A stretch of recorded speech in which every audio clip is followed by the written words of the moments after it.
what my plan is to try to reach bigger audiences. Now, if I would just stand up in front of people and say, look, you got to move more, that's probably not going to get the attention of people. But what I've done is I've tried to make my speaking engagements fun. I've tried to make them interactive, get the audience involved, and I use stories and examples, personal stories, to get into your world and tie this into your world a little bit.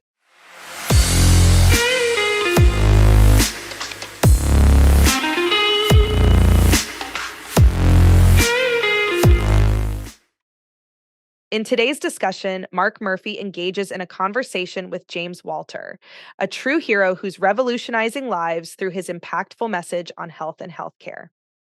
James Walter's journey began with a personal tragedy, as he witnessed his father's early passing, spurring him on a mission to empower individuals to take charge of their own well being. His passion for preserving health and preventing diseases has led him to become a fervent advocate for a healthier lifestyle. During this episode, discover the profound correlation between exercise and its role in mitigating chronic health conditions, such as high blood pressure, high cholesterol, and diabetes. James shares compelling insights on how even the smallest changes in daily physical activity can yield significant improvements in overall health. Uncover the revelation that exercise is a potent form of medicine, potentially circumventing the necessity for multiple medications and their associated side effects. James recounts his experiences addressing diverse audiences nationwide, imparting his wisdom and motivating others to prioritize their health and wellness. Join us for an engaging conversation as James Walter emphasizes the paramount importance of preserving health while achieving a balanced life. Gain practical insights on making small yet impactful changes that pave the way for substantial enhancements in your overall well being. Hello, everybody. This is Mark Murphy, founder and CEO of Northeast Private Client Group. I'm here to talk to my good friend, Jim Walter. Jim has an incredibly powerful message about health and healthcare with his science background. And Jim and I have been friends for many, many years. Jim, welcome to the podcast. Thanks, Mark. It's an honor and a pleasure to be here. Jim, I call this podcast the Hero of the Hour podcast because I only invite people here that are either personal heroes to me or heroes to other people. And clearly, with the work you're doing, you're a hero to an awful lot of folks. So I always like to start the podcast by asking either, who are some of your heroes, or who are some of the people that are, or how do you define a hero? Yeah. So thank you, Mark. I think the way I would like to define a hero is someone who has an impact on other people's lives, right? We think about the military, we think about our first responders. In some way, they help people's lives, but they're not the only ones. There's a lot of other people. And, for me, the personal side of things, unfortunately, it was very short lived, but my father was. Now, my father died when I was 13 years old. I had a 1 year old sister at the time. So I'm part of a large family, and he was only 45 years old. And so, I went on then when I went into college to look to direct my education towards ways where I could ideally help other kids, other families not have to live through things like we did. And so that's where I pursued this passion in exercise or cardiovascular exercise physiology, because there's a lot of ways in that, if you can get people to take more responsibility for their own health, that you can drive them towards what I call preserving your health, right? If you think about it, except for an unfortunate few, most people are born into this world with good health. And I think it's our responsibility to preserve that, not let it get away from us. And too often we do. We get too busy. We let life get in the way. And then, we just think, okay, well, I'm part of the healthcare system. That'll take care of me. And it doesn't. You have your health 24 hours a day, 7 days a week, and you see a healthcare professional once a year, twice a year, a little bit more if you have chronic conditions. And so if you think about it that way, then it's up to us to take more responsibility for their own our own health. And that's really the main message that I want to get out to try, as a way then if we define hero as somebody that can then help other people, that's I don't know that I would call myself a hero, but that's what I would like to be able to do. I mean, you've spent a lifetime in the pharma industry, with medical affairs, with other things. How's that kind of shaped how you look at things?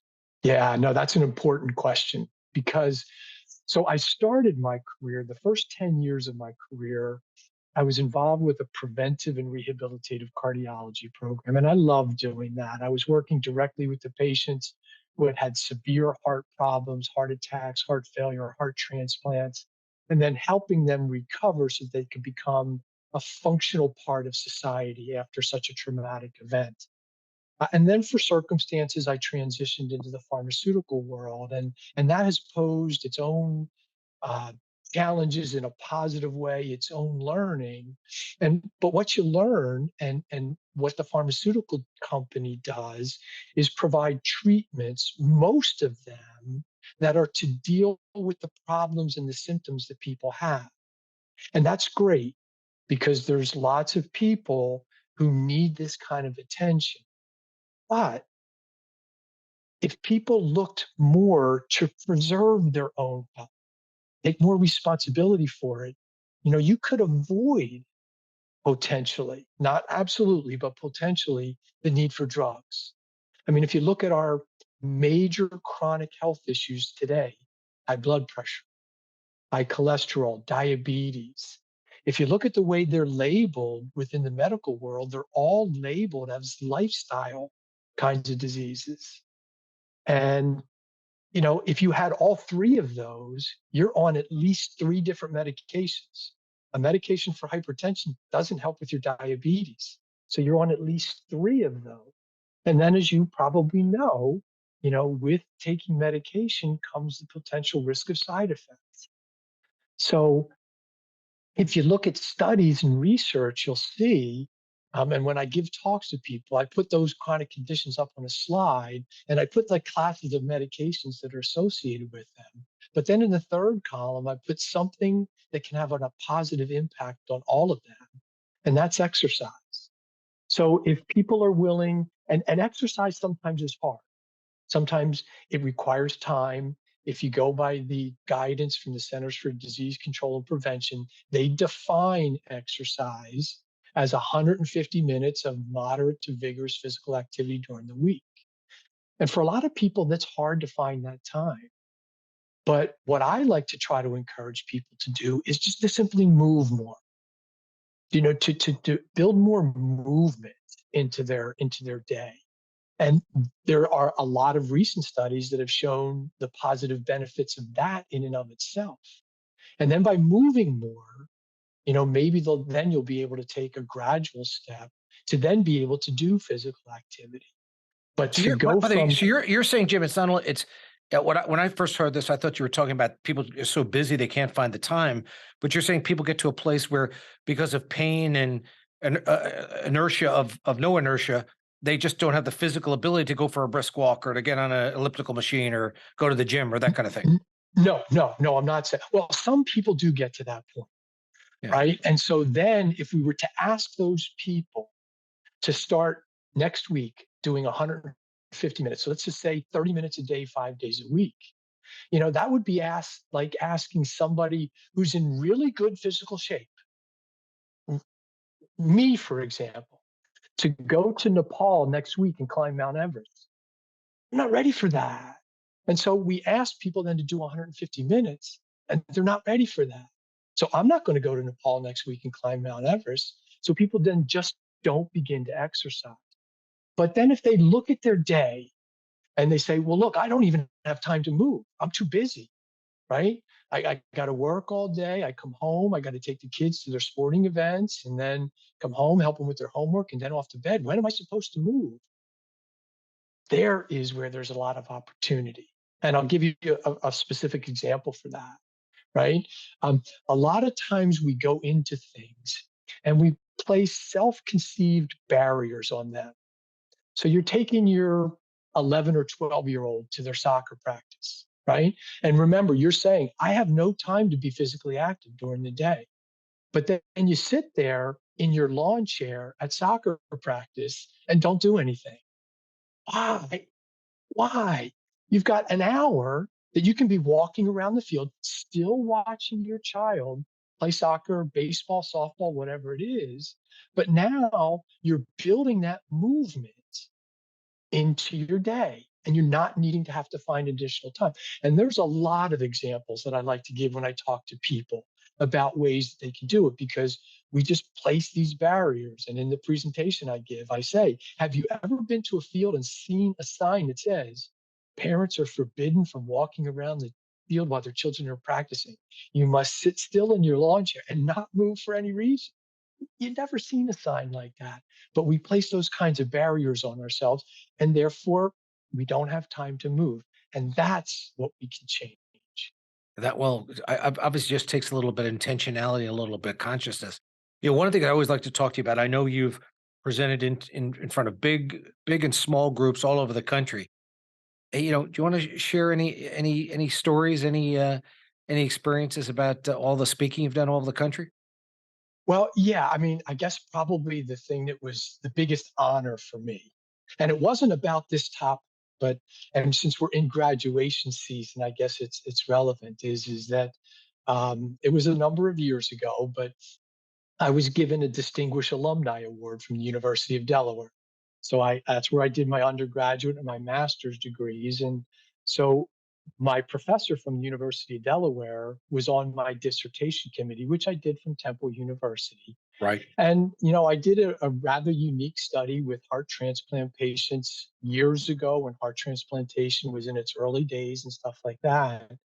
And from that work that he kept track of and stuff, he nominated for me this award at the University of Delaware. So I got to speak to the commencement, not of the whole university, but of the College of Health Sciences. And that was just a true honor to be able to sit there in front of students who were graduating with a degree similar to mine that were going to hopefully make a change and make a difference and try to inspire and motivate them to reach out to people. So that's probably one of the most memorable. I've done a lot of the smaller ones at cardiac rehabilitation and prevention kind of things. But yeah, I guess going back to your alma mater for such an honor was one that really sticks out for me. That's pretty cool. Yeah. I know you have a goal of reaching a much broader, much larger audience with your this message. I know you get to speak a lot. What's the plan in place? Because I don't think your message is controversial at all. I think it's something that could virtually help every person. Yeah. So Yeah. what's your plan? Yeah, and that is the challenge, right? Because what I'm also talking about, it's not new. It's not unique, it's not something that we haven't known about. Um, but what my plan is to try to reach bigger audiences. Now, if I would just stand up in front of people and say, look, you got to move more, that's probably not going to get the attention of people. But what I've done is I've tried to make my speaking engagements fun. I've tried to make them interactive, get the audience involved, and I use stories and examples, personal stories um, to get into your world and tie this into your world a little bit. One of my greatest life lessons was learned when I was 12 years old. So remember, I said my father died when I was 13, but when I was 12, we didn't know that, within a year to 18 months, he was going to pass away. And I wanted to get a boat, a real boat, not a rowboat, not a remote control boat, a real boat.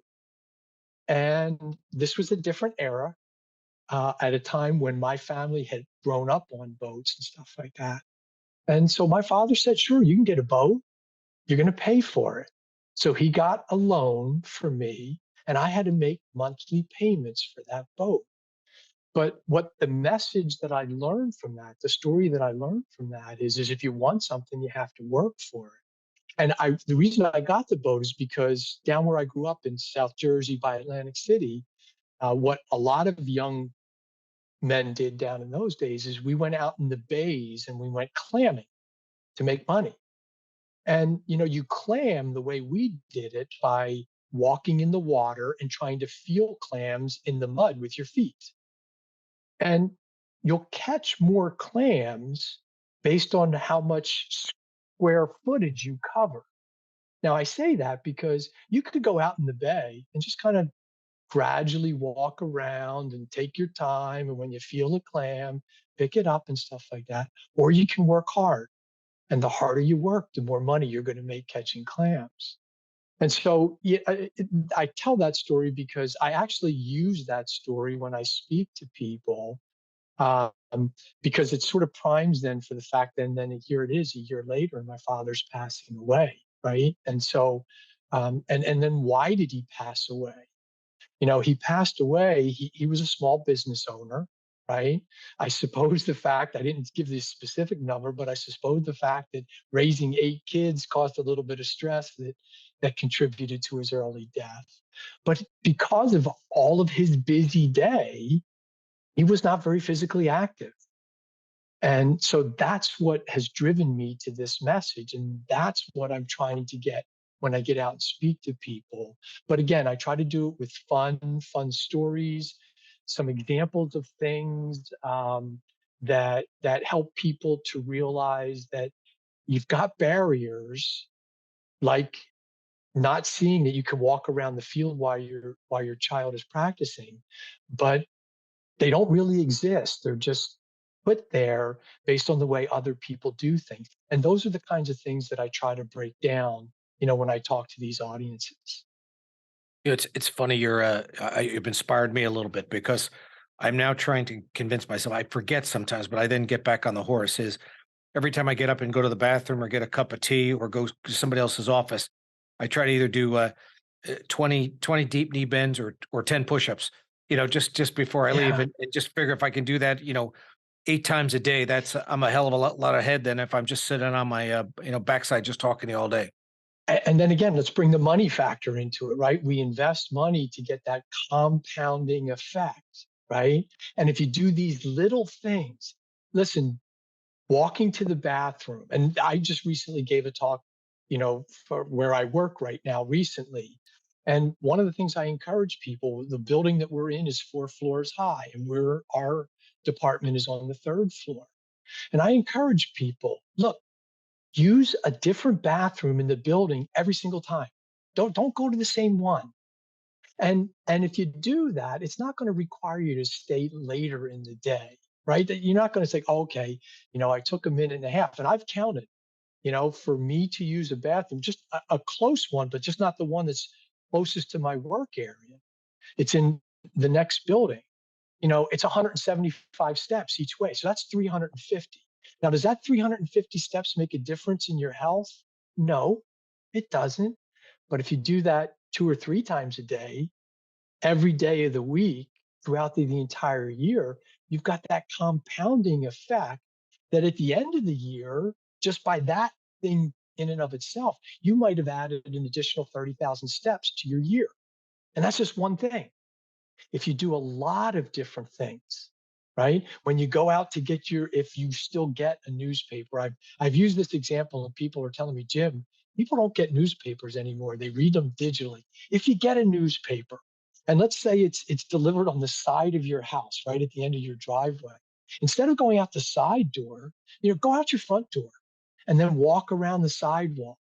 It takes an extra 15 seconds maybe to do that, no time in your day, but you might add an additional 50 or 75 steps. You do that every day throughout the year, you're adding up steps. And if you do 5 or 6 or 7 or 8 of these things just as part of your day, and I try to give people examples because you know why? We don't think of them ourselves. Sometimes we need to be given permission to do that. When I've told people about, sitting in their lawn chair watching their son or daughter at their soccer or baseball practice, they're like, I never thought of that. And it's because we just put these barriers on. So that's what I'm trying to do is break down those barriers and tell people. And so I tell people, try to use every bathroom during the course of the week, try to use every bathroom in our building. As the president and founder of the Institute for the Preservation of Health, you obviously have incredible passion for what you do.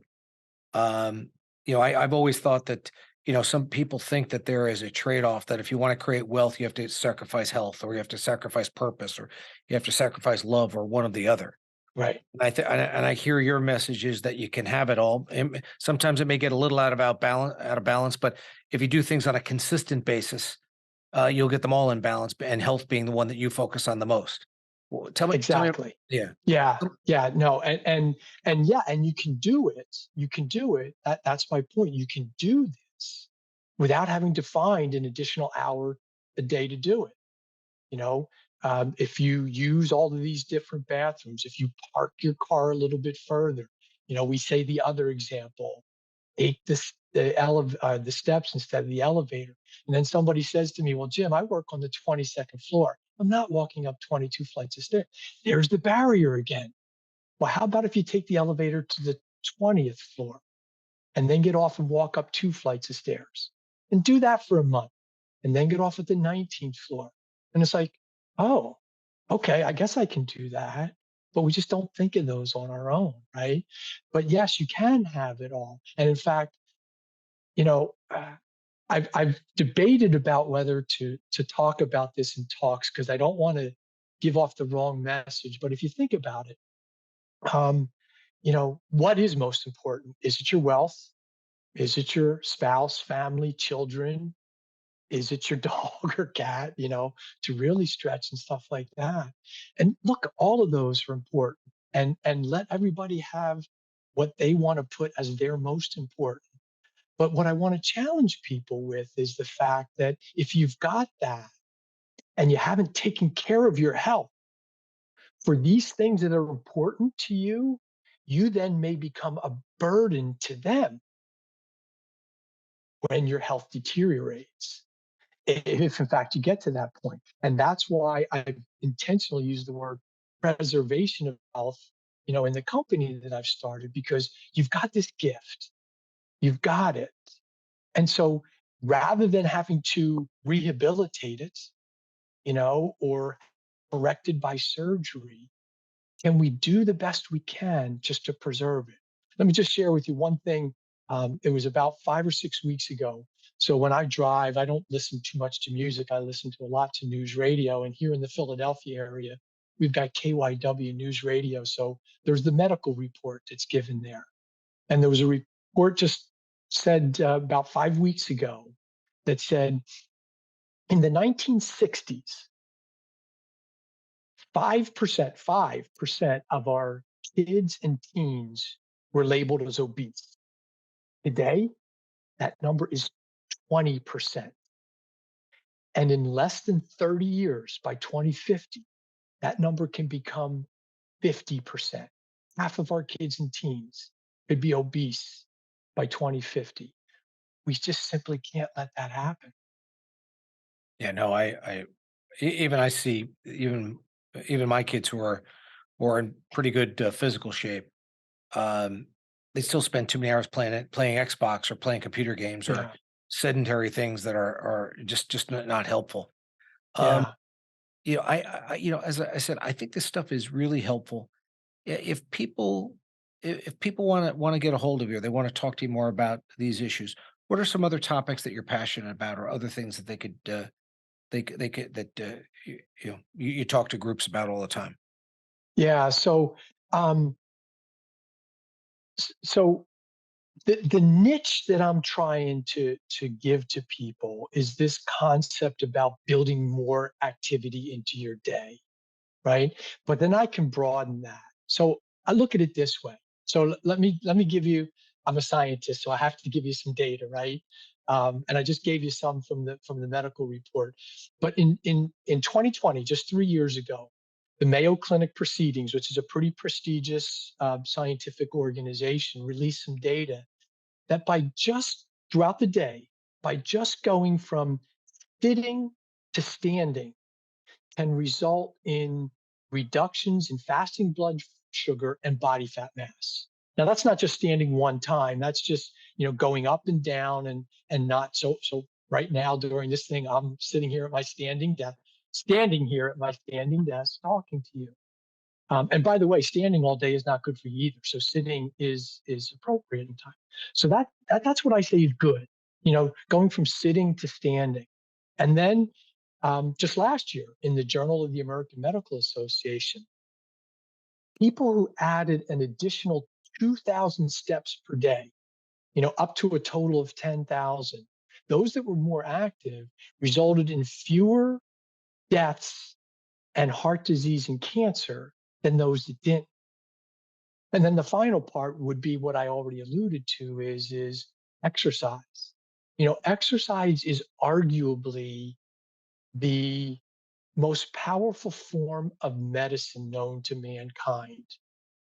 And if people were to utilize it appropriately, it would be the biggest step that they can take towards taking care of and preserving their own health.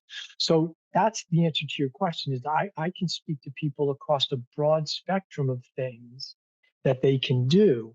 And you might say, well, Jim, your niche is, this physical activity thing. So maybe it's not appropriate for athletes or people that are, more physically active. And I would argue otherwise. And I argue otherwise is because I've been an athlete, my whole life. And there was a period of time that I had Achilles tendonitis in both of my heels for 5 years. Right. And so my point is that sometimes athletes are going to get injured. And when you're injured, it's not when you want to start building better habits into your day. You want to have these habits, as I said, starting early in our kids and our teens and our youth. So that if you do get hurt and you're recovering from an injury, you can still at least remain physically active during that period of time until you're ready. So the message can really be applied to anybody. Well, you've got a very powerful message. I want to thank you for taking time out of your busy day, and I think it's a universal message, and just happy to have you on. Happy to continue to support your cause, and just make a whole lot more people healthy. And just thank you so much. Thank you, my friend. Mark, thank you. Yeah, as you well know, every step you can take to touch somebody, hopefully somebody will hear the message and say, maybe I want to talk to that guy because he might be good for our organization and stuff like that. And, that's what I'm trying to do because you can get the best momentum from things by people that hear your message and can believe in it. So I thank you for this opportunity to be I giving it. also I also think it's so refreshing that it comes from a guy who comes from big pharma. And Yeah. a guy and the big pharma is supporting this type of work.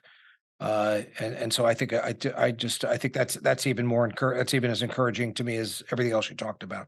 So thanks, Jim. I will talk to you soon. All right, Mark. Thanks. All right, Take bye bye. care.